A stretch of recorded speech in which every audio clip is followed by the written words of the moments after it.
Following more claims about the feud between Prince Harry and Prince William, it's been reported that the future king has made a big change.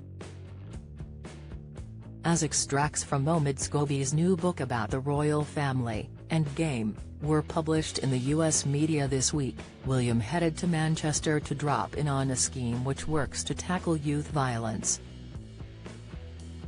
The Prince of Wales was joined by the Mayor of Greater Manchester Andy Turnham on the trip on Thursday, as the Prince's Royal Foundation and the politician's office boosted the coffers of the Manchester Peace Together Alliance by £50,000 each.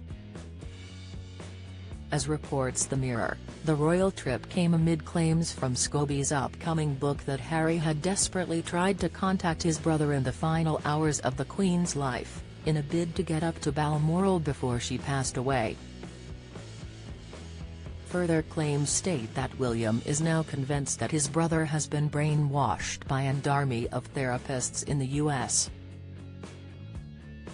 But according to body language expert Judy James, William was taking a leaf out of his late grandmother's book by going full steam ahead with a business-as-usual approach.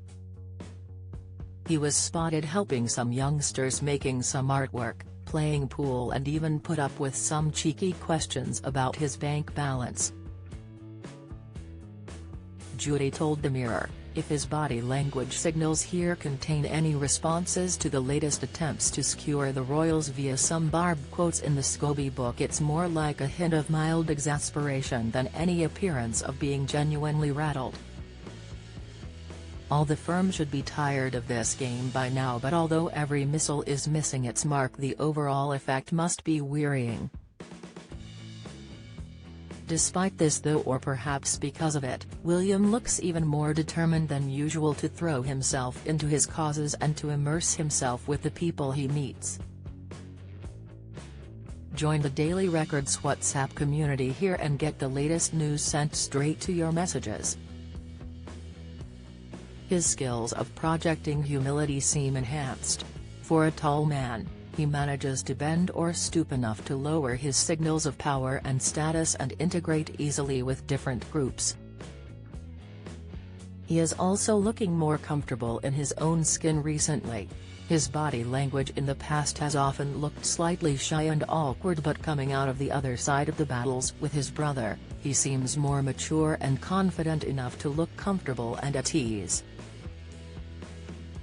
Judy added, the hug he receives on arrival gets a complimentary response from him, and he is also able to vary his facial expressions depending on who he is meeting with what looks like ease. In one photo his upper cheek is raised and rounded and there is muscle tension at the side of his mouth to suggest suppressed, authentic pleasure.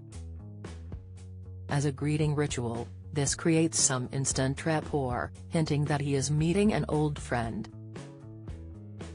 He switches to a facial expression of regret and concern to acknowledge some of the stories he is hearing, although this in turn converts to a downturn mouth clamp that could also be prompted by the latest swipes in the new book.